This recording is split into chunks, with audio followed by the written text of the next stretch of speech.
going on? It's GregBeitling. Thank you for checking out our video. I got a phenomenal workout for you. You got a stability ball. We're going to rock this bad boy out. We're going to start it all off with some good basics and go right into that. So actually, let's start it all off with a stir the pot. We're going to get some great core work. Stir the pot on your stability ball. You're going to take your hand from right there. You're going to step it out, wider base stability for the feet, and you're just going to move those arms in a clockwise circle or counterclockwise circle or alternate between the two, taking those arms out as far as you can and back. Now you're going to be doing this as long as you possibly can muster.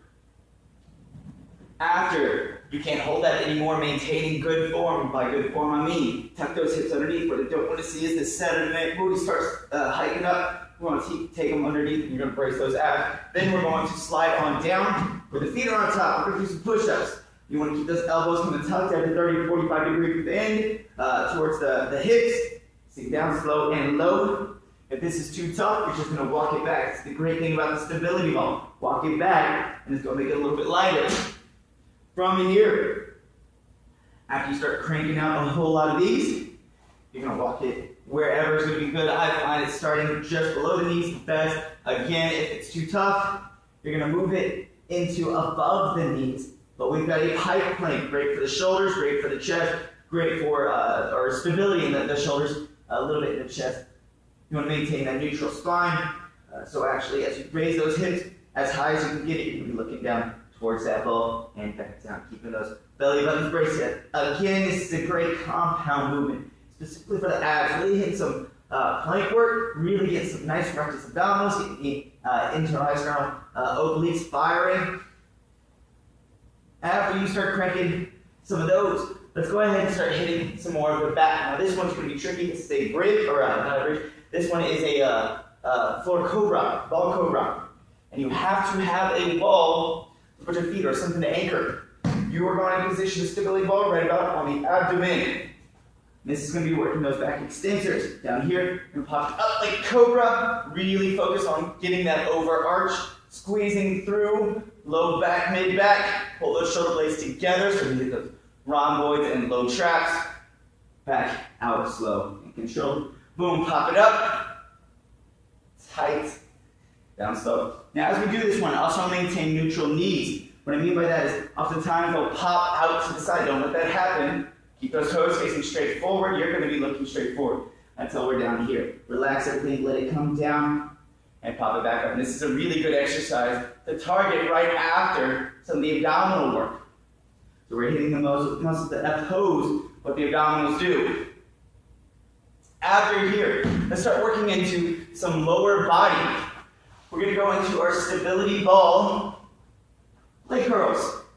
So your feet going on top of the stability ball. You'll lay down, make sure the head is neutral. Raise those hips up high. Right on here. Extend those legs. Keep the hips off the ground. Hands can go right next to your side. Palms up. Belly button tight. Draw those feet into the hips or into the trunk. Extend those legs all the way out. And the hips up. Give a nice little reverse plank out of it or reverse bridge. Draw them in. Squeeze the butt. Squeeze those hamstrings. Got the feet elevated, so we're going to be rocking some great hamstring work. Perfect. Draw it in. Tight, tight, tight. And back up. If this is too easy, go single leg. On a stability ball, it's going to be real tricky. But that's a really simple, quick tweak to work on that. All right, after we do some of those leg curls, we're going to flip around. We're going to use the ball against the wall. We're going to do two variations of squats. We're going to position the ball right about where the low back sits. We're going to start it all off with a hack squat. And if you got some weights, this is the best time to be using that. Heavier is going to be better. You want those feet on front for your hack squat. And what a hack squat is someone took the ball away, you should be falling backwards. So you're really dependent upon leaning against that ball and pinning it against the side. And you're going to sink it down all the way to the point where the quads are parallel. Take those heels on the ground, raise it back up, squeeze through those hamstrings. So really, it's some great hamstring work here. Boom, throw it up. I want to keep a vertical torso, chest out, shoulders back, pack chin, pack scapula. Everything's just vertical, perpendicular to that ground. Again, this one's too easy. You don't have any weight.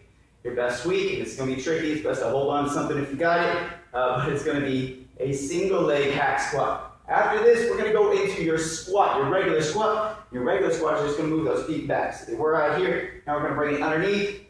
You can also do this without the ball, but it teaches you good technique. Chest out, chin up high. You want to try to maintain that back in constant contact with the ball all the way throughout this. Tall spine. Sink it down. Watch those knees. You're in front of a mirror. Watch those toes. Make sure the feet's not caving. Up and down. Again, it's a great exercise to be using if you have a little bit extra resistance. Bands, dumbbells, any other kind of dead weight, a couple gallons of milk or water, anything to load up those legs. And again, we can go into a little bit tougher, working on single leg work. But we don't quite have that stability. One simple tweak you can do for most of these is a slight stagger, where that back leg is just kind of touching down for the stability, but we're driving through the front leg. All right. These are some awesome techniques to hit just about total body with your stability ball. There's plenty more, but this is a great circuit to get started to start using yours. This is GregBeitling Fitness. Thank you for checking us out. If you want to learn more, just click the link right down here, and we'll get you hooked up.